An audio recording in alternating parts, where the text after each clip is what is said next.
আমরা যেন অন্তত একটা সিয়াম পালন করে এই পৃথিবী থেকে বিদায় নিতে পারি, সেই তৌফিক দান করো। একটা সিয়াম পালন করলেই জীবনের গুনাহ মাফ, একটা সিয়াম পালন করলে জাহান্নাম থেকে মুক্তি পাওয়া যাবে, একটা সিয়াম পালন করলেই আমাকে আল্লাহ সুবহানাহু ওয়া তাআলা নিজ হাতে প্রতিদান দিবেন।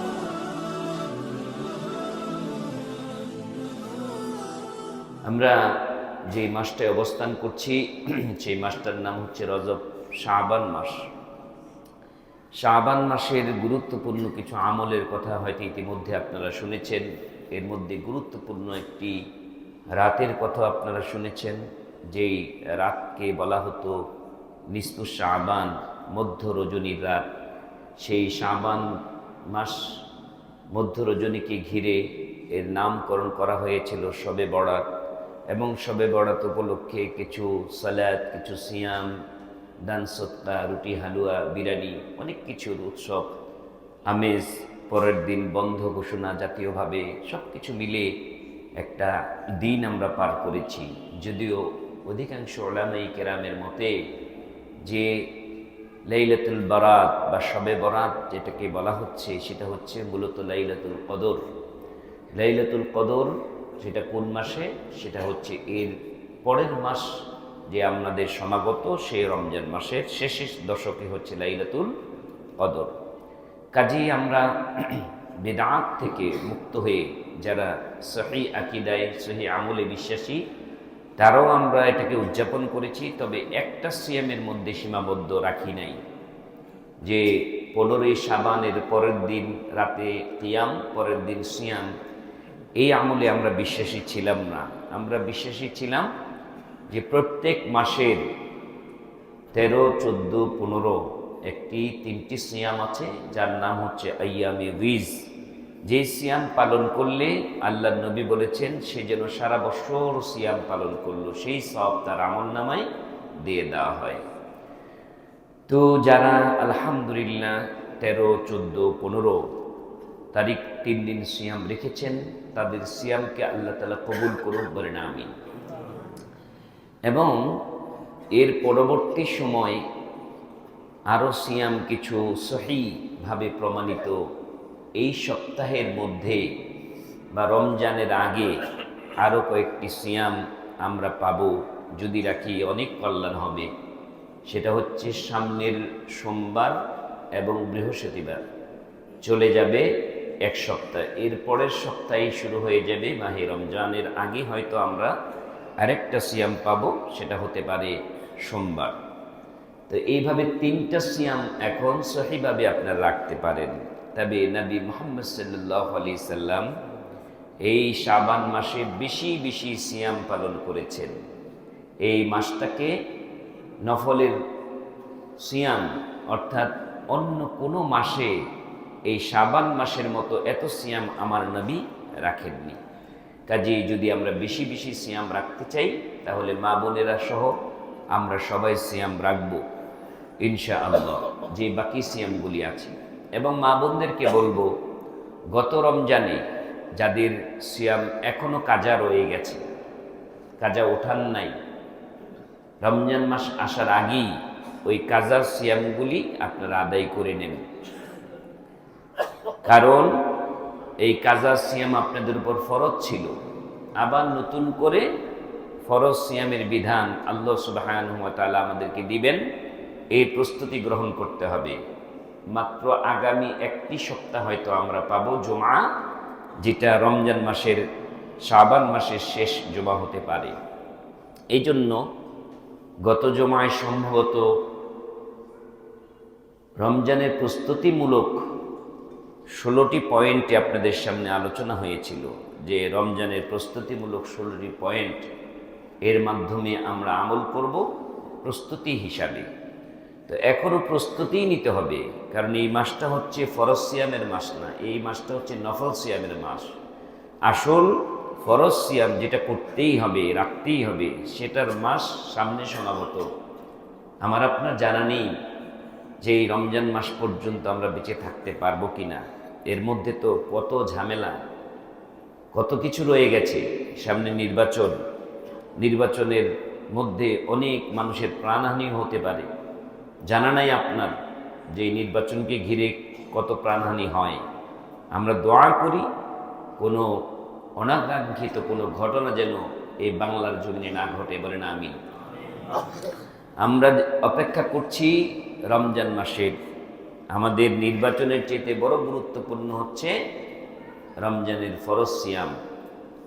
কাজী সেই রমজানের ফরজ সিয়ামের জন্য এই মাসটা, রমজান মাসটা কত গুরুত্বপূর্ণ, কেন গুরুত্বপূর্ণ এই বিষয়টা জানতে হবে।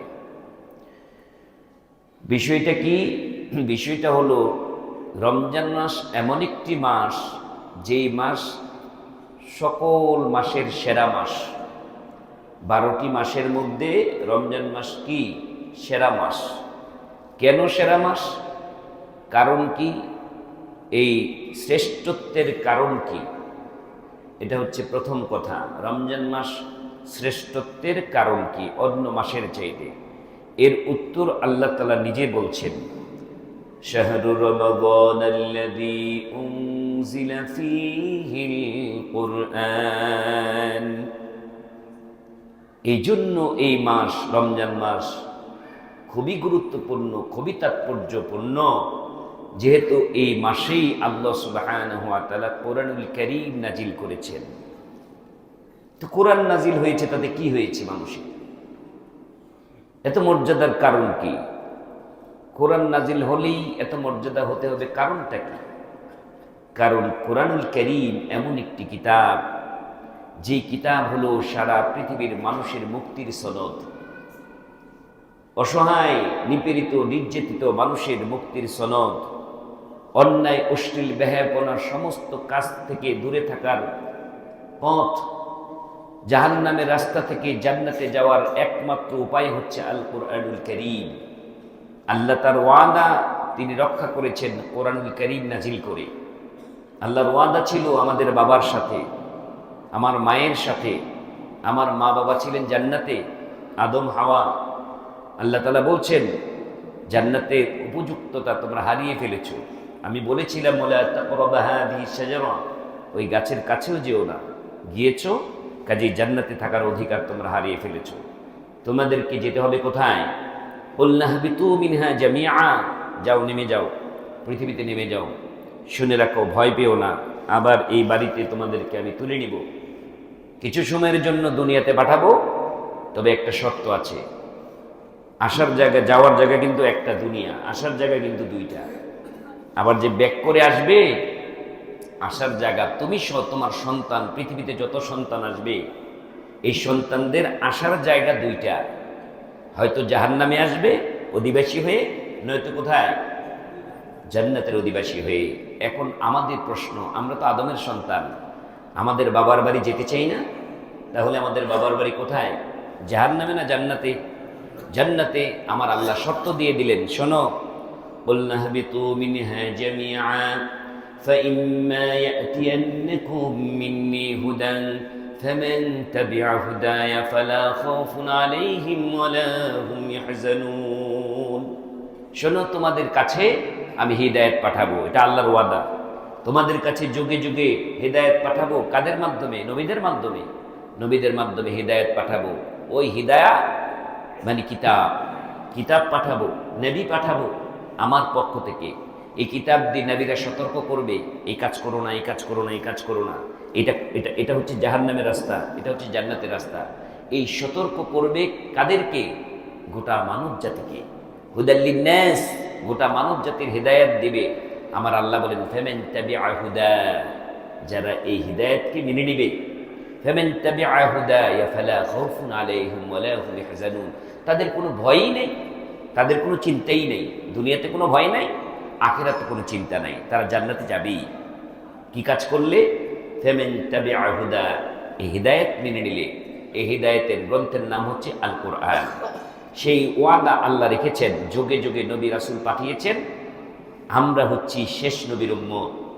আমাদের নবীর নাম হচ্ছে নবী মুহাম্মদ সাল্লাল্লাহু আলাইহি সাল্লাম। এরপরে আর কোন নবী আসবে না, খাতামুন নবিয়্যিন। শরীয়ত নতুন করে সাজানো হবে না। পৃথিবীর মানুষের মুক্তির সনদ আল কোরআনুল কারীম আল্লাহ কমপ্লিট করে বলে দিয়েছেন, আল ইয়াউমা আল-ইয়াওমা আকমালতু লাকুম দীনাকুম ওয়া আতমামতু আলাইকুম নি'মাতি ওয়া রাদিতু লাকুমুল ইসলামা দীনা। ইসলামকে আমি পরিপূর্ণ করে তোমাদের জীবন বিধান হিসাবে আল কোরআন নাজিল করে কমপ্লিট করে দিলাম। কাজী তোমরা এই কোরআন তোমরা অনুসরণ করবে, জান্নাতের পথ খুঁজে পাবে। যেহেতু এটা জান্নাত যাওয়ার রাস্তা দেখায় কোরআন, জাহান্নাম থেকে বাঁচার রাস্তা দেখায়, আর যেহেতু এই কোরআনের মধ্যে কোনো ভুল নাই, এই কোরআন যারা মানবে তারা অবশ্যই কোথায় যাবে? জান্নাতে যাবে। এটা আল্লাহর ওয়াদা, তাদের কোনো ভয় নেই, চিন্তা নাই। এই জন্য কোরআনের মূল্য এত বেশি, এই জন্য কোরআনের মূল্য এত বেশি। কোরআন শুধু মুসলমানের কিতাব না, আমার আল্লাহ বলছেন হুদাল লিন-নাসি ওয়া বাইয়িনাতিন মিনাল হুদা ওয়াল ফুরকান। এই কিতাব হুদাল লিন-নাস, গোটা মানুষের জন্য হেদায়াত। শুধু মুসলমানকে হেদায়েত দিবে না, গোটা মানুষ। গোটা মানুষ কাদের সন্তান? আদম এবং হাওয়ার সন্তান। হিন্দু যারা অমুসলিম, তাদের পিতাকে আদম হাওয়া, মা হাওয়া, তাদের জন্য এই কিতাব হুদাল লিন-নাসি ওয়া বাইয়িনাতিন মিনাল হুদা ওয়াল ফুরকান। এই কিতাবের মধ্যে সত্য কোনটা, মিথ্যা কোনটা, কোনটা জান্নাতের পথ, কোনটা জাহান্নামের পথ, সব ক্লিয়ার বলা দেওয়া আছে। কাজী তোমাদের উপর এই বড় রহম, এই দয়া করে কোরআন নাজিল করেছি যেই মাসে, এই জন্য এই মাসটার মর্যাদাও বেশি। সুবহানাল্লাহ। যেহেতু কোরআন তোমাদের সংবিধান, কোরআন তোমাদের জীবনের প্রত্যেকটা পুরোতে পুরোতে তোমাদের বিধান দিয়েছে। এই যে আমরা সিয়াম পালন করব, এই সিয়ামটাও কোরআনের বিধান। এই সিয়ামটা কি? কোরআনের বিধান। আমি একটা একটা করে আলোচনা করব ইনশাআল্লাহ। সিয়ামের মধ্যে কোরআনের কি কি বিধান আল্লাহ দিয়েছেন। এখন আসুন, আমরা বুঝলাম যে এই মাসে কোরআন নাজিল হওয়ার কারণে এই মাসের মর্যাদা আল্লাহর কাছে বেশি। এই জন্য আমার আল্লাহ বলেন, যেহেতু এই মাসে আমি কোরআন নাজিল করে এই মাসের মর্যাদা বাড়িয়েছি, কাজী যারা এই মাসটাকে মর্যাদা দিবে তাদের মর্যাদা আমি আল্লাহ বাড়িয়ে দিব। সুবহানাল্লাহ। কি বুঝলেন? এই মাসে আমি কোরআন নাজিল করেছি, কাজী এই মাসের মর্যাদা কি? আমার কাছে বেশি। এই মাস যখন আসে কেমন মর্যাদা জানো? ইযা ফুতিহাত আবওয়াবুল জান্নাহ, যখন এই মাস আসে তখন জান্নাতের দরজা খুলে দেওয়া হয়। সুবহানাল্লাহ। ফুতিহাত আবওয়াবুর রহমা, এই মাস আসলে রহমতের সবগুলি দরজা খুলে দেওয়া হয়। ফুতিহাত আবওয়াবুস সামাই, এই মাস আসলে আকাশের সমস্ত দরজাগুলি খুলে দেওয়া হয়। সুবহানাল্লাহ। তাহলে কয়টা দরজা খোলা এই মাস উপলক্ষে? জান্নাতের দরজা খোলা, আকাশের দরজা খোলা, আল্লাহ রহমতের দরজাগুলি সব খুলে দেন শুধু এই রমজান মাস আসার পরে। সুবহানাল্লাহ। কাজী আমার আল্লাহ বলছেন, শোনো, কাজী এই রমজান মাস আসার পরে এই রমজান মাসকে যারা মূল্যায়ন করবে, মর্যাদা দিবে, তাদের মর্যাদা আমি বাড়িয়ে দিব।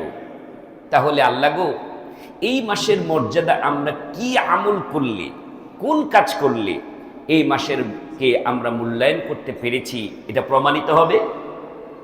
আমার আল্লাহ বলেন, ফামান শাহিদা মিনকুমুশ শাহরা ফালইয়াসুম, শুনে রাখো যে এই মাস পাবে সে যেন সিয়াম রাখে। যে এই মাস পাবে সে যেন সিয়াম রাখে। ফামান শাহিদা মিনকুমুশ শাহরা ফালইয়াসুম, এই মাসটা যারা পাবে এই মাসে তাদের জন্য আল্লাহ বলছেন শুকরিয়া তান। এই মাসের মর্যাদা যদি দিতে চাই, প্রকৃতপক্ষে এই মাসের মর্যাদা যদি দিতে চাও আর আল্লাহর পক্ষ থেকে তুমি যদি মর্যাদাবান হতে চাও, তাহলে তোমার 1 নম্বর দায়িত্ব হচ্ছে এই মাস পেলেই সিয়াম রাখো। সুবহানাল্লাহ। আল্লাহ এই মাস পাওয়ার পরে যে সিয়াম রাখবো, এর আগের মাস তো ছিল শাবান মাস, এই মাসেও তো সিয়াম আমরা রেখেছি।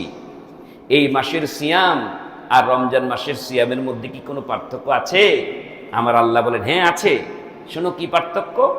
আমার আল্লাহ বলেন, ইয়া আইয়ুহাল্লাযীনা আমানু কুতিবা আলাইকুমুস সিয়াম। শোনো, এই শাবান মাসের সিয়াম আর রমজান মাসের সিয়াম এক নয়। কারণ হে ঈমানদারেরা, ইয়া আইয়ুহাল্লাযীনা আমানু, হে ঈমানদার যারা আল্লাহকে মানো, কোরআন মানো, নবী মানো, নারী পুরুষ সকলেই শোনো, ইয়া আইয়ুহাল্লাযীনা আমানু কুতিবা আলাইকুমুস সিয়াম, এই সিয়ামকে আমি এই মাসে ফরজ করে দিয়েছি। সুবহানাল্লাহ। তাহলে কোন মাসের সিয়াম ফরজ? শাবান মাসের না রমজান মাসের? রমজান মাসের সিয়াম ফরজ। তাহলে আমার আল্লাহ কোরআন নাজিলের মাসে কোরআনকে মূল্যায়ন করবে যারা, তাদের উপর সিয়াম ফরজ। তাহলে ফরজ সিয়াম যারা মানবে তারা প্রকৃতপক্ষেই কোরআনকে মানবে। এখন প্রশ্ন হলো, রব্বুল আলামিন এই মাস আমরা পাবো, সিয়াম আল্লাহ আমাদের উপর ফরজ করে দিয়েছেন। শুধু কি আমাদের উপর ফরজ করেছেন, নাকি অতীত যত জাতি ছিল তাদের উপরও ফরজ ছিল? আমার আল্লাহ বলেন, কুতিবা আলাইকুমুস সিয়ামু কামা কুতিবা আলাল্লাযীনা মিন ক্বাবলিকুম। না না, শুধু তোমাদের উপর আমি বিধান ফরজ করি নাই, পূর্বে যত জাতি ছিল সবার উপর এই সিয়াম ফরজ ছিল। সুবহানাল্লাহ। সবার উপর এই সিয়ামকে আমি ফরজ করেছিলাম, তবে তাদের কম বেশি ছিল, ধরন ভিন্ন ছিল, কিন্তু ফরজ ছিল। রমজান মাসের সিয়াম সবার উপর ফরজ ছিল। শোনো, কেন ফরজ করলাম জানো? একটা বিষয়, যাতে করে তোমরা লাআল্লাকুম তাত্তাকুন, যাতে করে তোমরা মুত্তাকি হতে পারো। সিয়াম রাখলে কি হওয়া যায়? মুত্তাকি হওয়া যায়। আর মুত্তাকি ছাড়া, যে আল্লাহ ভীরু ছাড়া কোরআন থেকে হেদায়েত পাওয়ার কোনো ওয়ে নেই। আমাকে বলেন, আল্লাহ তো বলেছেন কোরআন নাজিল করেছি গোটা মানুষের জন্য। গোটা মানব জাতি কি কোরআন মেনে চলে? চলে? চলে না। চলে কারা?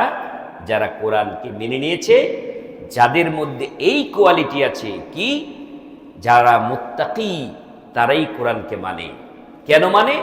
মুত্তাকিনদের কিছু বৈশিষ্ট্য আছে, যেই গুণের কারণে তারা কোরআন মানে এবং কোরআন থেকে তারা হিদায়াত পায়। এজন্য আমার আল্লাহ কোরআনের শুরুতে বলছেন, আলিফ লাম মিম যালিকাল কিতাবু লা রাইবা ফীহি হুদাল লিল মুত্তাকিন। শোনো, এই কোরআনের মধ্যে কোনো ভুল নাই, তবে সবাই এই কোরআনের হেদায়েত পাবে না। হেদায়েত পাবে কারা জানো? হুদাল লিল মুত্তাকিন।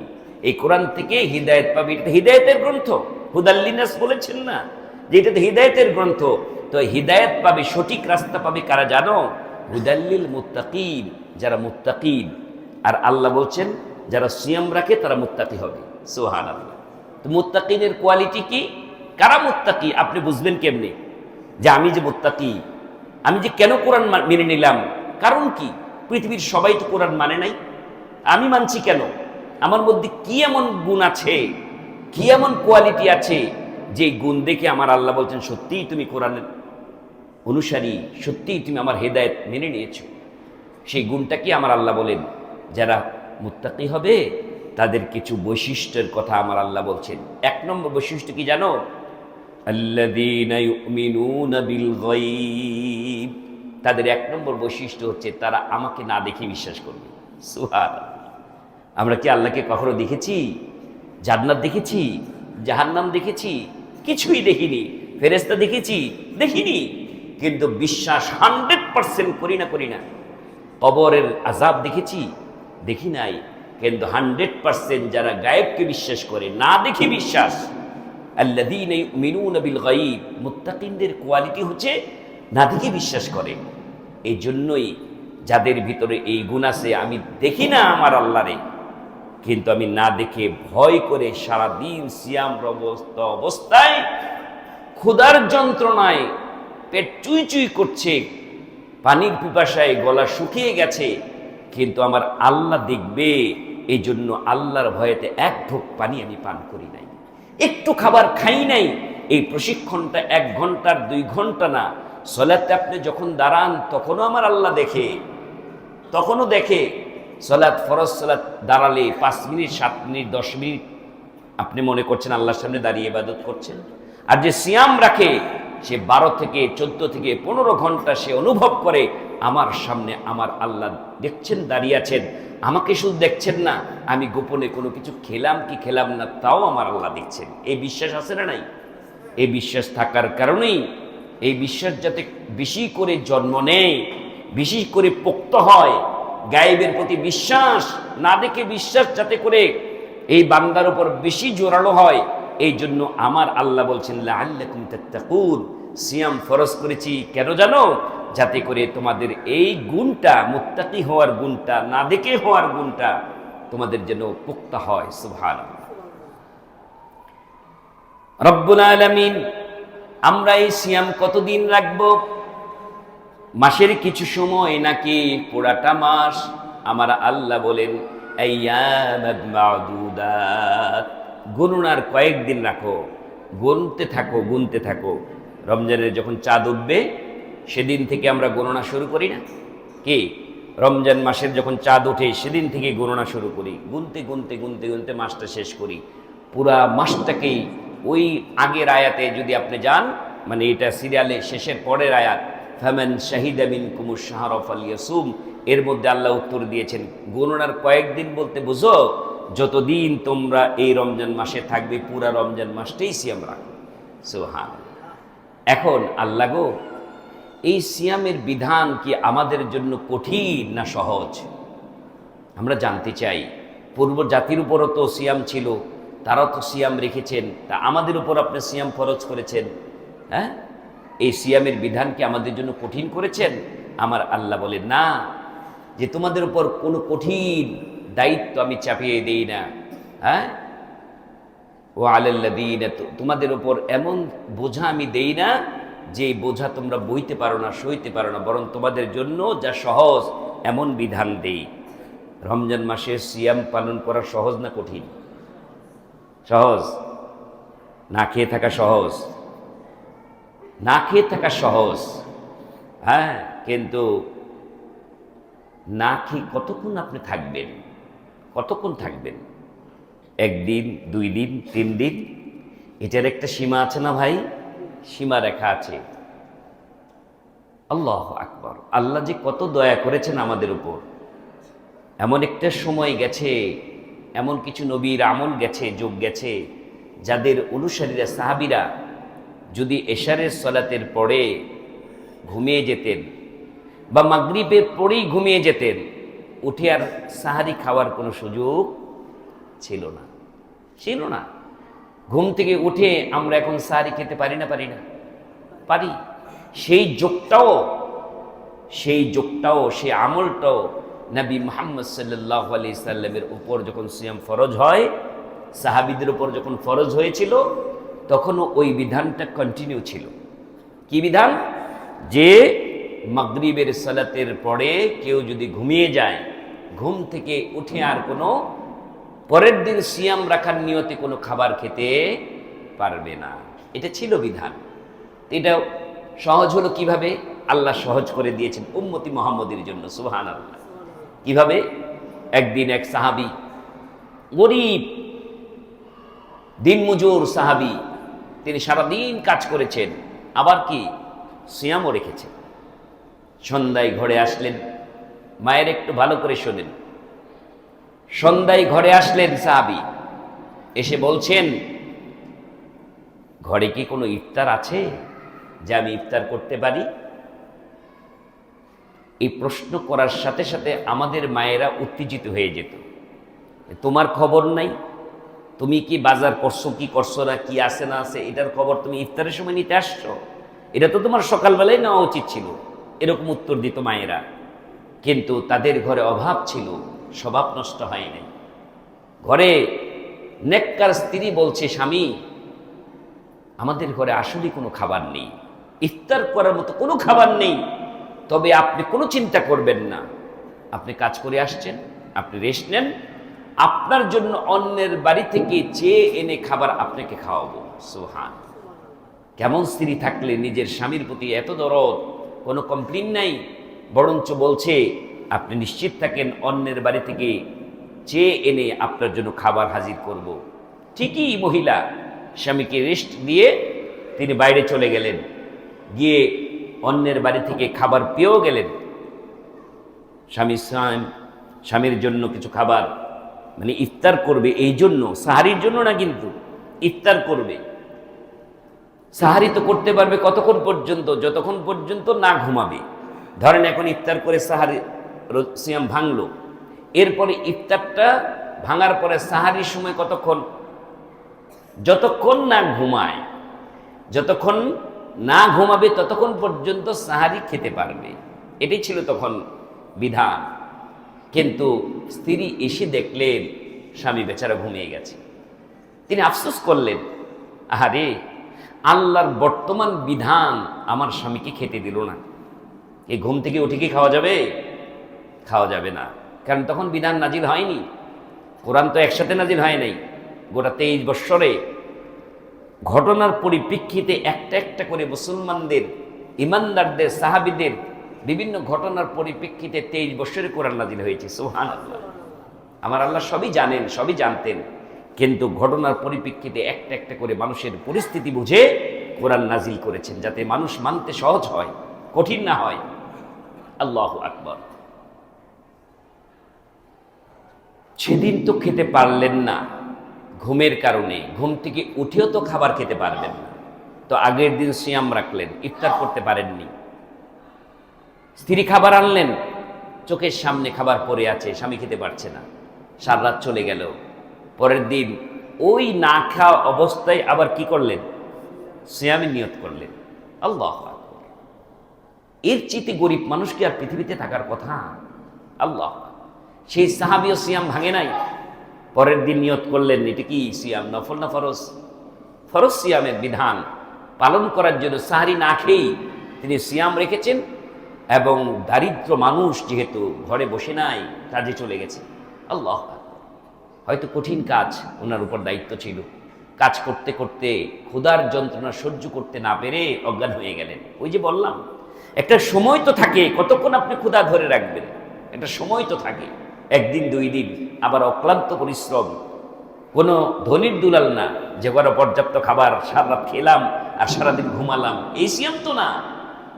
আগের দিন পরিশ্রম করেছেন, খাবার পান নাই, তারপরে এসে ঘুমের কারণে খেতে পারেন নাই, না খেয়ে সিয়াম রাখলেন, কাজও করলেন, অজ্ঞান হয়ে পড়ে গেলেন।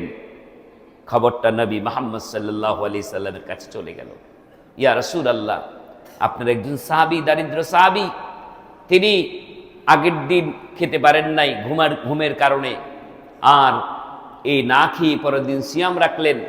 এখন কাজও করতে হবে, গরিব মানুষ, কাজ করতে এসে তিনি ক্লান্ত হয়ে ক্ষুধার যন্ত্রণা অজ্ঞান হয়ে পড়ে গেছেন। ইয়া রাসূলুল্লাহ, এভাবে যদি বিধান চলতে থাকে আমাদের অনেকের পক্ষেই কি হয়ে যাবে? সহজ না কঠিন? কঠিন হয়ে যাবে। আমার আল্লাহ তখন আয়াত নাজিল করলেন, কুলু ওয়াশরাবু হাত্তা ইয়াতাবায়্যানা লাকুমুল খাইতুল আবয়াদু মিনাল খাইতিল আসওয়াদি মিনাল ফাজর। সুবহানাল্লাহ। আমার আল্লাহ আয়াত নাজিল করে, কুলু ওয়াশরাবু, খাও, পান করতে থাকো। কতক্ষণ? শোনো, যতক্ষণ পর্যন্ত কুলু ওয়াশরাবু হাত্তা ইয়াতাবায়্যানা লাকুমুল খাইতুল আবয়াদু মিনাল খাইতিল আসওয়াদি মিনাল ফাজর। ফজরের আগে যতক্ষণ পর্যন্ত সাদা সুতা এবং কালো সুতার মধ্যে ব্যবধান যতক্ষণ পর্যন্ত বুঝতে না পারবে। এটা হচ্ছে আয়াতের সরল তর্জমা। তো এই আয়াত নাজিল হওয়ার পরে বোঝা গেল ফজর পর্যন্ত খাওয়া যাবে, যেহেতু ইলাল ফজর শব্দটা আসছে। ফজরের কোন টাইম পর্যন্ত? যতক্ষণ পর্যন্ত সাদা সুতা এবং কালো সুতার মধ্যে পার্থক্য না করা যাবে। এই জন্য এই আয়াত নাজিলের পরে একজন সাহাবী বালিশের নিচে সাদা সুতা আর কালো সুতা রেখে দিয়েছে। কতক্ষণ পরে উঠে উঠে দেখে কালো এবং সাদার মধ্যে পার্থক্য করা যায় কিনা। অন্ধকারে কি দুটিই তো সাওয়া সাওয়া সমান? ফর্সা হলে আনে বোঝা যাবে কোনটা সাদা কোনটা কালো। এরকম আমল করলেন। আবার একজন আঙ্গুলের মধ্যে বেঁধে রাখলেন সাদা সুতা আর কালো সুতা। খাইতুল আবিয়াদু মিনাল খাইতিল আসওয়াদ, সাদা সুতা আর কালো সুতা। পরের দিন গেলেন, ইয়া রাসূলুল্লাহ, আমি তো এই কাজ করেছি, যতক্ষণ সুতা না দেখছি, কালো এবং সাদা বুঝি নাই, ততক্ষণ খালি খাইছি সেরি। সুবহানাল্লাহ। আল্লাহ নবী বলছেন, আরে না, এই সাদা সুতা আর কালো সুতা এর অর্থ এই না তুমি সুতা বেঁধে সুতা দেখবে, বরঞ্চ এটা হচ্ছে সুবে সাদেক, সুবে কাযিবের ওয়াক্ত। কখন সুবে সাদেক হয়? সুবে সাদেক হয় সুবে কাযিবের পরে, আগেও একটা সকাল হয়, এটা হচ্ছে ধোকার সকাল। মনে হবে ফর্সা হয়ে গেছে, কিন্তু না, আবার কিছুক্ষণ পরে অন্ধকার হয়ে যায়। এই সময় থেকে বলা হয়েছে খাইতুল আবিয়াদু মিনাল খাইতিল আসওয়াদ মিনাল ফজর। ফজরের আগে সবে সাদেক পর্যন্ত তোমরা খেতে পারবে, পান করতে পারবে। এই বিধানটা সহজ না কঠিন?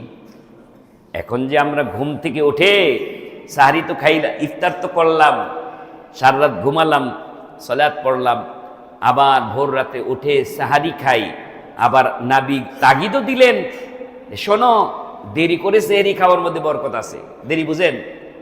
এশারের পরে পরে সেহরি খেয়ে ঘুমিয়ে পড়বেন নাকি? হ্যাঁ, এশারের পরে পরেই যে ফজরের সময় আবার উঠতে পারি না পারি, একবার আজান দিলে উঠবো, এর আগে সাহারি যেহেতু 2টা-3টা পর্যন্ত মোবাইল দেখলাম, সাহারিটা খেয়ে নেই, এটা উত্তম নাকি ফজরের আগ মুহূর্তে সাহারি খাওয়া উত্তম? ফজরের আগ মুহূর্তে সাহারি খাওয়া উত্তম। আল্লাহ আমার প্রতি কত ইহসান করেছেন, আমার নবী আমাদের প্রতি কত দরদ, যে আগেই যদি ইফতার সাহারি খেয়ে বসে থাকো সময়টা লং হয়ে যাবে। রাত্রে 2টায় যদি ইফতার সাহারি খাও, এরপর যে কিছুই না খাও, তাহলে দেখা যাবে ফজরের সময় এখানে গেল 3-4 ঘন্টা, আবার ফজরের পর মাগরিব পর্যন্ত আবার গেল 12-13 ঘন্টা। এতে করে তোমার কষ্ট হবে। বরঞ্চ তোমাদের জন্য উত্তম হলো সাহারির সময়টা বিলম্ব করা, মানে শেষ সময় সাহারি খাওয়া। সুবহানাল্লাহ। তবে এমন সময় সাহারি খাওয়া উচিত নয় যে এই সময়টার পরে সাথে সাথে আজান দিয়ে দিচ্ছি। বরঞ্চ 50 আয়াত তেলাওয়াত করার মতো সময় সাহারির খাওয়ার শেষ করলেন, আর 50টা আয়াত যেন ঠান্ডা মাথায় তেলাওয়াত করতে পারেন, এতটুকু সময়ের পরে যেন আজান হয়। মানে আজান বলতে যেটা সাহারির শেষ ওয়াক্তের আজান হয়, সেই আজান পর্যন্ত তোমরা সময়তে মাঝখানে গ্যাপ রেখে তারপরে সাহারি গ্রহণ করো। এমন কি বলেছেন সাহারিতে বারকা আছে, সাহারি একটা খেজুর দিয়ে হলো তোমরা সাহারি পান করো, এক ঢোক পানি দিয়ে হলো সাহারি খাও, সাহারির মধ্যে কি আছে? বারকা আছে। সুবহানাল্লাহ। তাহলে আমার ভাইয়েরা, আমার আল্লাহ বলেন এই বিধানগুলি আমি কোরআন দিয়ে দিয়েছি, কোরআন দিয়ে দিয়েছি, এটাই হেদায়েত। এই হেদায়েত কে কে মানছে কে মানে না এটা আমি দেখবো। কোরআন পড়বা আর সিয়ামের বিধানগুলি মেনে নেবা।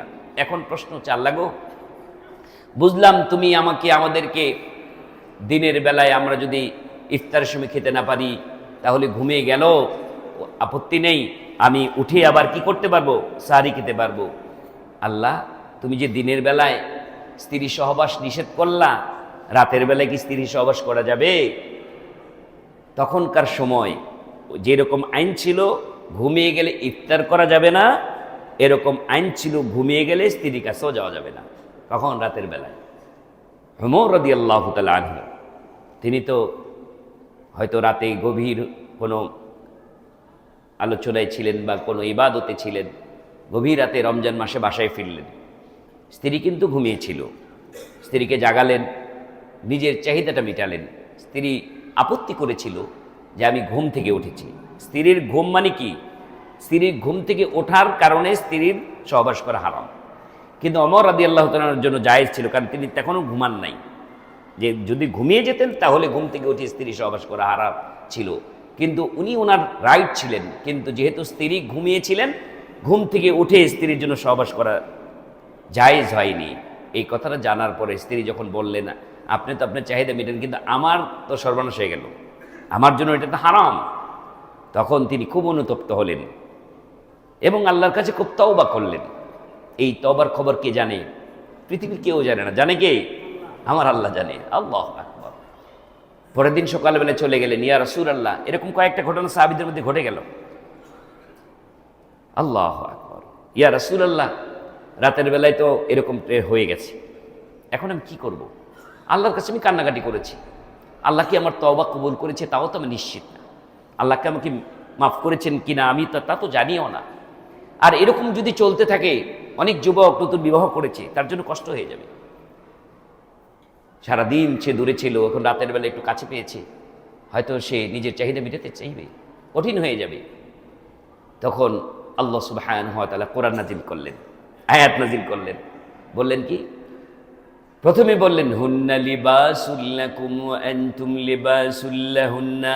এর আগে বলে নিলেন উহিল্লা লাকুম লাইলাতাস সিয়ামির রাফসু ইলা নিসাইকুম হুন্না লিবাসুল লাকুম ওয়া আনতুম লিবাসুল লাহুন্না আলিমাল্লাহু আন্নাকুম কুনতুম তাখতানুনা আনফুসাকুম ফাতাবা আলাইকুম ওয়া আফা আনকুম। তিনটি কথা একসাথে বলে দিলেন, শোনো, তোমরা যারা শঙ্কিত আছো রাতের বেলায় স্ত্রী সহবাস বৈধ কিনা, আমি আল্লাহ বলে দিলাম উহিল্লা লাকুম, হালাল করা হলো। কে বলছেন? আল্লাহ বলছেন উহিল্লা লাকুম লাইলাতাস সিয়ামির রাফাসু ইলা নিসাইকুম, তোমার স্ত্রীর কাছে রাতের বেলায় যাওয়া বৈধ করে দিলাম। সুবহানাল্লাহ। এখন ঘুম থেকে উঠলা না করতে গেলে এটা দেখার বিষয়, সারা রাতে তোমার সুযোগ আছে। সুবহানাল্লাহ। উহিল্লা লাকুম লাইলাতাস সিয়ামির রাফাসু ইলা নিসাইকুম, কেন জানো? হুন্না লিবাসুল লাকুম ওয়া আনতুম লিবাসুল লাহুন্না, স্বামী স্ত্রীর সম্পর্ক এমন পোশাকের মতো, পোশাক ছাড়া যেরকম বেশিক্ষণ তুমি থাকতে পারো না, স্বামী স্ত্রী এরকম আলাদা বেশিক্ষণ আমিও চাই না, আল্লাহ চাই না তোমাদের মধ্যে বিভাজন হোক, তোমাদের মধ্যে শয়তান প্রবচনা দেখ, তোমরা পরকে লিপ্ত হও। আমি চাই তোমার ঘরের পবিত্র জিনিস দিয়ে তুমি উপকৃত হও। সুবহানাল্লাহ। এই জন্য আল্লাহ বলছেন হুন্না লিবাসুল লাকুম ওয়া আনতুম লিবাসুল লাহুন্না। হে ওমর, উমরের ব্যাপারে আল্লাহ বলছেন আলিমাল্লাহু আন্নাকুম কুনতুম তাখতানুন আনফুসাকুম ফাতাবা আলাইকুম, তুমি যে গোপনে যে অপরাধ করেছিলে রাতের আধারে আর তওবা করেছিলে, কান্নাকাটি করেছিলে, তোমার তওবা আমি কবুল করে ফেলেছি। সুবহানাল্লাহ। আল্লাহ তাও জানিয়ে দিয়েছে।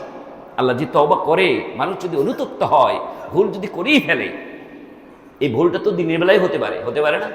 রাতের বেলায় এখন হারাম, দিনের বেলায় কি? রাতের বেলায় জায়েজ, দিনের বেলায় কি? হারাম। তবে সবার জন্য রাতের বেলায় হালাল না।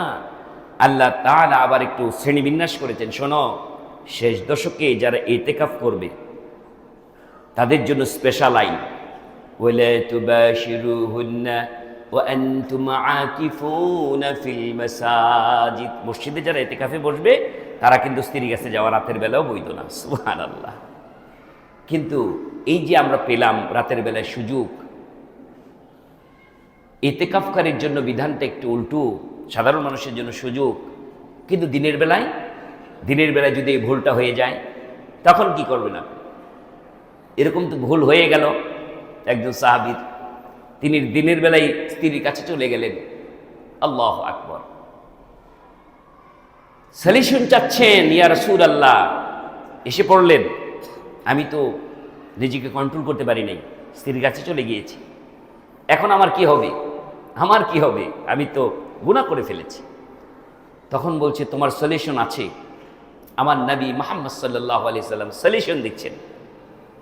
তুমি এক কাজ করো, ভুলটা যেহেতু করেই ফেলেছ, সিয়ামরত অবস্থায় স্ত্রী সহবাস করে ফেলেছ দিনের বেলায়, তুমি এক কাজ করো, এই কাফারা দাও। কি কাফারা? তুমি একটা গোলাম আজাদ করে দাও। কি আজাদ করে দেব? গোলাম আজাদ করে দাও। সাহাবী বলছি, আমি গোলাম পাবো কোথায়? গরিব মানুষ, আমার কোনো গোলাম টোলাম নাই। ও তাই নাকি? আচ্ছা ঠিক আছে, এক কাজ করো, তুমি একটা না 7টা সিয়াম রেখে দাও। কয় মাস? 2 মাস সিয়াম রাখো। ইয়া রাসূলুল্লাহ, আমার যে শারীরিক যে কন্ডিশন, আমি এই অবস্থায় 2 মাস সিয়াম রাখবো, এটা তো পসিবল না, আমার পক্ষে সম্ভব না। কয়টা বড় কথা প্রকাশ করলেন? 2টা। পরে বলছেন তুমি এক কাজ করো, তাহলে 60 জন মিসকিনকে খাওয়াই দাও। কয়জন মিসকিন? 60 জন মিসকিনকে খাওয়াই দাও। ইয়া রাসূল বলেন কি, এত মিসকিনকে খামার আমি গরিব মানুষ কোথায় পাবো? এটা আমার পক্ষে সম্ভব না। কয়টা গেল? আল্লাহ নবী বাঁচাতে চাচ্ছেন, প্রত্যেকে গুনাহ থেকে পবিত্র করতে চাচ্ছেন। যে গুনাহটা হয়ে গেল কাফারা দিচ্ছেন। গোলাম আজাদ করো, পারবো না। 2 মাস সিয়াম রাখো, পারবো না। 60টা মিসকিনকে খাওয়াই দাও, পারবো না। কি মুশকিল। আচ্ছা বসো তুমি। কিছুক্ষণ পরেই ঝড়ি ভর্তি খেজুর আসলো, একজন দিয়ে গেছেন নবীর কাছে। আল্লাহ নবী বলছেন, এই তো পেয়েছি, এক কাজ করো, এই খেজুরের ঝুড়িটা নিয়ে মদিনার কোনো গরিব মানুষকে দান করে দাও, ওই খেজুর দানের উসিলে আল্লাহ তোমাকে মাফ করে দিবে। সুবহানাল্লাহ। বেচারা বলছে, ইয়া রাসূলুল্লাহ, আমার জানা মতে মদিনায় আমার চেয়ে গরিব মানুষ আর একটাও নাই, আমার চেয়ে গরিব ফ্যামিলি একটাও নাই, আমি কি অন্য মানুষকে দিব না নিজে খেতে পারবো? আল্লাহ নবী হেসে দিলেন, বলছেন ঠিক আছে, তুমি খাও, তোমার ফ্যামিলির মধ্যে সদকা করে দাও, তাহলেও আল্লাহ তোমার এই গুনাহ মাফ করে দিবেন। সুবহানাল্লাহ, সুবহানাল্লাহ। গরিব মানুষের প্রতি কত দয়া আমার নবী করেছেন, কত সুযোগ দিয়েছেন। আল্লাহু আকবার। ইসলাম কত সহজ, আমরা কঠিন করে ফেলি। তাহলে যদি এরকম কারো ভুল হয়েই যায়, তাহলে আমরা বিধান পেলাম, গোলাম তো নেই আমাদের এখানে, একটা না কয় মাস সিয়াম রাখতে হবে যুবক? 2 মাস। আর যদি না পারো কয়জন মিসকিনকে? 60 জন মিসকিনকে খাওয়াতে হবে। আর ওটা হচ্ছে গরিব মানুষের অপশন, একান্ত না পারলে দান সদকা করতে হবে। আল্লাহ আকবার। আল্লাহ যদি কাউকে ক্ষমা করে দেন, কত ওসিলায় ক্ষমা করে দিতে পারেন। আমার ভাইয়েরা, পরে আল্লাহ তাআলা বলছেন, শোনো শোনো শোনো, তোমাদের উপর তো কঠিন করি নাই। ইরিদুল্লাহু বিকুমুল ইসরা ওয়ালা ইউরিদু বিকুমুল উসর। এমন কোনো বিধান আমি দেই নেই যা তোমাদের জন্য কঠিন, সহজটা দিয়েছি। কেমন সহজ জানো? তোমরা যদি প্রশ্ন করো আমাকে, আল্লাহ গো, এই সিয়াম তো ফরজ, সালাত তো ফরজ, সিয়ামও ধনী গরিব সকলের উপর ফরজ, নারী পুরুষ সকলের উপর ফরজ, সালাত নারী পুরুষ সকলের উপর ফরজ। তো ইয়া আল্লাহ, অসুস্থ হলে পড়ে সালাতের কোনো ক্ষমা নাই। দাঁড়িয়ে না পড়তে পারলে বসে, বসে না পড়তে পারলে শুয়ে, শুয়েও ইশারায় পড়তে হবে। এই বিধান তো আমাদের জানা আছে। আল্লাহ গো, সিয়ামের ব্যাপারে কি সুযোগ রেখেছেন? আপনি তো বলছেন সিয়ামের আয়াতে, ইরিদুল্লাহু বিকুমুল ইসরা, তোমাদের জন্য সহজ করেছি। কি সহজ করলেন? সিয়াম যদি আমি অসুস্থ হই, সফরে তো সালাত 4 রাকাতের জায়গায় 2 রাকাত করেছেন, সুযোগ দিয়েছেন। সিয়ামের মধ্যে কি এরকম কোনো সুযোগ আছে? আমার আল্লাহ বলেন, فمن كان منكم مريضا أو على سفر فعدة من أيام أخر। শোনো, যদি সিয়ামরত অবস্থায় রমজান মাসে তোমরা সফরে থাকো অথবা অসুস্থ থাকো, অসুস্থতার কারণে অথবা সফরের কারণে যদি এই 2 অবস্থা তোমার জীবনে চলে আসে, তুমি সুস্থ না অসুস্থ মানুষ। আবার রমজান মাস আসলে এক শ্রেণীর মানুষের এমনি গ্যাস্ট্রিক হয়ে যায়। কি রমজান মাস আসলে কি এমনি কি হয়ে যায়? সারা মাস গ্যাস্ট্রিক নাই, রমজান মাস আসলে কি হয়ে যায়? গ্যাস্ট্রিক হয়ে যায়, ওটা ভিন্ন কথা। কিন্তু প্রকৃতপক্ষেই যদি তোমাদের অসুস্থতায় পায়, এমন অসুস্থ তুমি সিয়াম রাখতে অপারগ, তাহলে শোনো, তোমরা যদি সিয়াম না রাখতে পারো অথবা সফরে যে কষ্ট, সফর তো কষ্ট, এই কষ্টের যদি সিয়াম না রাখতে পারো, যখন তুমি সুস্থ হবে, এটা রমজানও হতে পারো, রমজানের পরেও হতে পারো। রমজানে যদি হয়ে যাও, বাকি সিয়ামগুলি করে নিবে। আর যেগুলি ভাঙা পড়েছে মায়েদের অসুস্থতার কারণে, মায়েদের অসুস্থতার কারণে সালাত মাফ, আলহামদুলিল্লাহ। মানে মাসিকের কারণে সালাত আল্লাহ মাফ করেছেন, কিন্তু সিয়াম মাফ করেন নাই। সিয়ামকে কি বলেছেন? পরবর্তী সময় এটা করে নাও। ফামান কানা মিনকুম মারিযান আও আলা সাফারিন ফাইদ্দাতুম মিন আইয়ামিন উখর, পরবর্তী সময়টা করে নাও, এই সুযোগ দেওয়া হলো। আল্লাহ গো, এমন রোগীও তো আছে, এমন মানুষও তো আছে যারা কোনোদিন সুস্থ হওয়ার কোনো সম্ভাবনা নেই। সেটা হতে পারে এমন বৃদ্ধ মা বাবা আমাদের ঘরে আছে, তারা যে এই বার্ধক্যজনিত রোগ, এই রোগের নাম কি? বার্ধক্যজনিত রোগ, এজিং প্রসেস ইংরেজিতে যেকে বলা হয়, এই রোগের হচ্ছে মৃত্যুর লক্ষণ প্রকাশিত হয়ে যায়। হাত পা সব অবশ হয়ে গেছে, ক্ষুধার যন্ত্রণা সহ্য করতে পারে, ঘন ঘন খেতে হয়, একদম মাজুর মানুষ। এমন যদি হয়, আল্লাহ এই ব্যাপারে আপনার ফয়সালা কি? আল্লাহু আকবার। আবার আল্লাহ বলেন, وعلى الذين يطيقونه فدية طعام مسكين فمن تطوع خيرا فهو خير له وأن تصوموا خير لكم إن كنتم تعلمون। আল্লাহু আকবার। কত সুন্দর সুন্দর বিধান এই কোরআন দিয়ে আমাদেরকে আল্লাহ দিচ্ছেন। এই রমজান মাসে কোরআন, এই কোরআন দিয়ে আমাদের রমজানের বিধানগুলি আল্লাহ দিচ্ছেন। শোনো, তোমাদের মধ্যে যদি কেউ সিয়াম রাখতে অপারগ হয়, কিসের কারণে? ওই যে শারীরিক দুর্বলতা, বৃদ্ধ এজিং প্রসেসের কারণে। এই জন্য আমার আল্লাহ বলেন, যদি কেউ এরকম অপারগ হও, ওয়া আলাল্লাযীনা ইউতীকুনাহু ফিদয়াতুন তুআমু মিসকিন, ফিদিয়া দিয়ে দাও মিসকিনকে। কাকে? ফিদিয়াতুন তুআমু মিসকিন। ফিদিয়া মানে কি? খাবার দিয়ে দাও, খেতে দাও, মিসকিনকে খাদ্য দাও। সাহাবীদের আমল ছিল, বৃদ্ধ হয়ে গেছে, আল্লাহর এই সুযোগকে তারা গ্রহণ করেছেন, বৃদ্ধ হয়ে গেছেন। বৃদ্ধ হওয়ার পরে যখন সিয়াম রাখতে তাদের কষ্ট হচ্ছে, তখন আল্লাহর এই বিধান মেনে নিলেন। 30 জন মিসকিনকে দাওয়াত দিলে ব্যাস একবেলা খাইয়ে দিয়েছেন রুটি ভাজি করে বা স্বাভাবিক খাবার একসাথে দিয়ে দিয়েছেন। কিন্তু আমাদের সমাজে প্রচলিত কি, যে আমার বাবা তো সিয়াম রাখতে পারছে না, কাজে আমার বাবার সিয়ামটা আপনি রেখে দেন, আপনাকে ইফতার করাবো, সাহারি খাওয়াবো। না না, একজনের সিয়াম রাখার জন্য আরেকজনকে ভাড়া করা যাবে না। বরঞ্চ আপনি কি করবেন, যে সমাজের মধ্যে যারা মিসকিন, এই মিসকিন একটা মহিলা হতে পারে, মহিলার কি হতে পারে, অসুস্থতার কারণে সে সায়েম নাও হতে পারে, কি হতে পারে না? রমজান মাসে এই মহিলাটা কি অসুস্থ, মাসিকের অসুস্থ, এই জন্য সায়েম তার উপর সিয়াম ফরজ নয়। কিন্তু আপনি একজন সায়েমকারীকে, সিয়ামকারীকে কি তাকে খাদ্য দিতে পারবেন? আল্লাহ সহজ করে দিলেন যে না, একটা অসুস্থ মানুষও যদি কি হয়,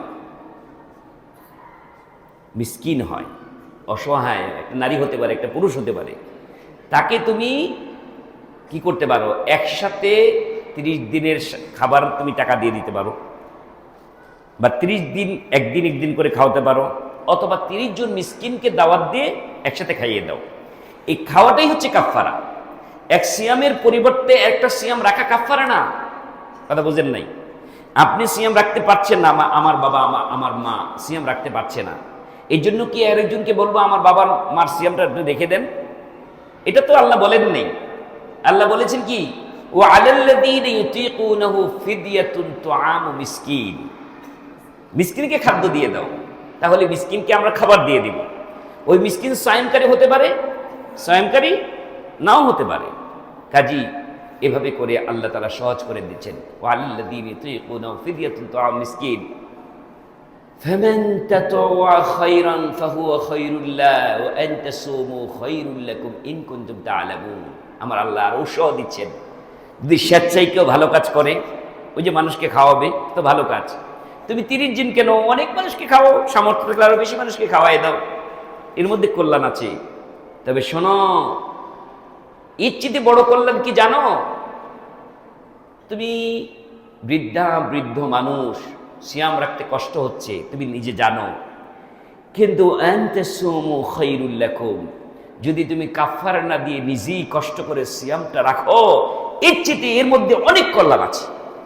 সুবহানাল্লাহ, সুবহানাল্লাহ। আমার আল্লাহ বলছেন, ডাক্তাররা বলছেন যে আপনি বেশি খাবেন, বয়স হয়ে গেছে, হজম শক্তি কমে গেছে, বরঞ্চ কম খান, বেশি দিন বাঁচবেন, শরীরটা হালকা লাগবে, পাতলা লাগবে। সুবহানাল্লাহ, আমার আল্লাহ আগেই বলে দিয়েছেন, বেশি খাওয়ার চেয়ে ও মুরব্বী, তোমাকে সুযোগ দেওয়া হলো যে তুমি ইচ্ছে করলে, অসুস্থ মানুষ, প্যারালাইসিস হয়ে গেছে, তোমার জন্য জায়েজ আছে অন্য মানুষকে খাদ্য দেওয়া, 30 জনের চেয়ে বেশি মানুষকে খাওয়ানো জায়েজ আছে, উত্তম। কিন্তু আয়ের চেয়ে বেশি উত্তম কি জানো? ওয়া আন তাসুমু খায়রুল লাকুম, তুমি যদি সিয়াম রাখো। সুবহানাল্লাহ। কাজী আমরা যদি সামর্থ্য থাকে সিয়াম রাখবো। সিয়ামটা কি নফল না ফরজ? রমজান মাসের সিয়াম ফরজ। কাজী এই ফরজ সিয়াম, এই ফরজ সিয়াম আমাদেরকে রাখতে হবে। কাজী শেষে যে হাদিসটা আমি তেলাওয়াত করেছি, এই হাদিসটা অনুবাদ করে আমার বক্তব্য শেষ করব। আমার ভাইয়েরা, এই রমজান মাসে সিয়াম রাখলে লাভটা কি? আমি আপনি রাখলাম আল্লাহর পক্ষ থেকে মর্যাদাবান হওয়ার জন্য। কেন? কারণ এই মাসে কোরআন নাজিল হয়েছে। কোরআন যেরকম মর্যাদাবান, কেন মর্যাদাবান? কোরআন আল্লাহর কিতাব, আল্লাহর চেয়ে বড় তো আর কেউ নাই। কাজে আল্লাহর কিতাবের চেয়ে বড় আর কোন কিতাব পৃথিবীতে আছে? কাজে ওই কিতাবের যদি আপনি মূল্যায়ন করেন, কিভাবে?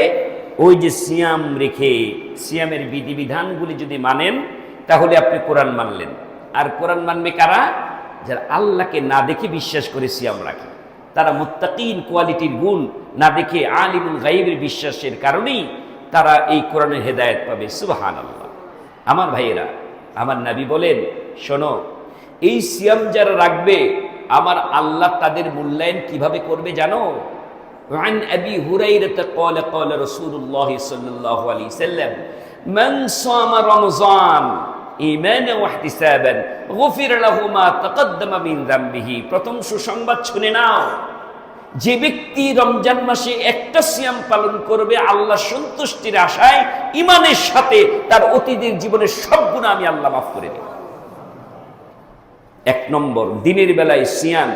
আবার বলছেন, ওমান কামা রমাযানা ঈমানান ওয়া ইহতিসাবান গুফিরা লাহু মা তাকদ্দামা মিন যামবিহি। ও বান্দা বান্দীরা শোনো, দিনের বেলায় ঈমানের সাথে সওয়াব লাভের প্রত্যাশায় যেহেতু সিয়াম রেখেছো, এই জন্যই তো তোমাদের জীবনের গুনাহ মাফ করে দিলাম। দিনের বেলায় না, শুধু রাতের বেলায় রমজান মাসে যদি কিয়াম করো, তারাবির সালাত আদায় করো, রাত জাগো, মান কামা রমজান, রমজান মাসে মান কামা রমজানা ঈমানান ওয়া ইহতিসাবান গুফিরা লাহু মা তাকদ্দামা মিন যামবিহি, ওই রাত জাগার কারণেও তোমার জীবনের গুনাহ আমি আল্লাহ মাফ করে দেব।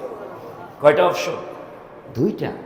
দিনের বেলায় সিয়াম, রাতের বেলায় কিয়াম। ও বান্দা বান্দি, চিন্তা করো না, আরো একটা অপশন রেখে দিলাম। কি জানো সেটা? যেই রাতে কোরআন নাজিল হয়েছে ওই রাতের মর্যাদাও আমি আল্লাহ বাড়িয়ে দিয়েছি। ওমান কামা লাইলাতুল কদরি ঈমানান ওয়া ইহতিসাবান গুফিরা লাহু মা তাকদ্দামা মিন যামবিহি। মুত্তাফাকুন আলাইহি, বুখারী মুসলিমের হাদিস। আমার নবী বলছেন, যারা রমজান মাসে লাইলাতুল কদরে ঈমানের সাথে সওয়াবের প্রত্যাশায় আল্লাহর সন্তুষ্টির জন্য লাইলাতুল কদরে ইবাদত করবে, বিশেষ করে লাইলাতুল কদরে ইবাদত করবে, তাদের অতীতের জীবনের গুনাহ আল্লাহ মাফ করে দিবেন। ওই লাইলাতুল কদর হচ্ছে শবে বরাত। লাইলাতুল কদর মানে কি? শবে বরাত। সব মানে রাত, বরাত মানে কদর। লাইলুন মানে সব রাত, আর বরাত মানে ভাগ্য রজনী, কদর মানে ভাগ্য রজনী। সেই লাইলাতুল কদরের ফজিলত হচ্ছে এটা, যে তার জীবনের গুনাহ মাফ করে দিব। তাহলে আমরা গুনাহ মাফের তিনটা অপশন পেলাম। এটা তো হলো গুনাহ মাফ করলেন, পুরস্কার নাই। আমার আল্লাহ বলেন, শোনো, এই যারা সায়েম, যারা সিয়াম রাখলো, এটা আমার জন্য রেখেছে। আর সাওমুলি, এটা আমার জন্য রেখেছে। সালাত পড়ে মানুষকে দেখানোর একটা রিয়া থাকে, যেহেতু সালাতের বাহ্যিক রূপ আছে, দেখা যায় রুকু করছি, সিজদা করছি, টুপি আছে, পাঞ্জাবি আছে, উযু আছে, গোসল আছে, কিন্তু যে সিয়াম রেখেছে, কে রেখেছে কে রাখে নাই, চিনার কোনো উপায় নেই, বুঝার কোনো উপায় নাই। এটা গোপন বিষয়। কাজে কে সিয়াম রাখলো এটা কে জানে? আমার আল্লাহ জানেন। কার জন্য রাখলো, কার ভয়েতে রাখলো? আমার আল্লাহর ভয়েতে। এই জন্য আমার আল্লাহ বলেন, আস-সাওমুলি, সিয়ামটা আমার জন্য রেখেছে বান্দা, আর এই জন্য আমি খুশি হয়ে আস-সাওমুলি ওয়া আনা আজজি বিহি, এই প্রতিদানটা আমি নিজে হাতে দিব। সুবহান। তাহলে আমার আপনার মর্যাদা কত বেশি, যে যারা সিয়াম রাখবে, কোরআনকে মূল্যায়ন করবে, এই মাসকে মূল্যায়ন করবে, তাদের জন্য মাস আসার সাথে রহমতের দরজা খোলা, জান্নাতের দরজা খোলা, আকাশের দরজা খোলা। তাদের জীবনের গুনাহ মাফের জন্য তিনটা অপশন দিয়ে রেখেছেন এবং বলেছেন, যারা সায়েমকারী তাদের জন্য জান্নাতে একটা দরজা থাকবে, গেট থাকবে, নাম হলো রয়্যান। ওই গেট দিয়ে শুধু সায়েমকারী প্রবেশ করবে, আর আমার হাতে পুরস্কার পেয়ে সে ধন্য হবে। প্রধানমন্ত্রীর প্রধানমন্ত্রী, রাজার রাজার হাতে যখন পুরস্কার পাবো আমরা, তখন এর চেয়ে বড় বেনিফিট, এর চেয়ে বড় মর্যাদা পৃথিবীতে আর কিছু হতে পারে না। হে আল্লাহ, আমাদেরকে সামনের রমজান মাস পর্যন্ত হায়াতে তয়্যিবা দান করো।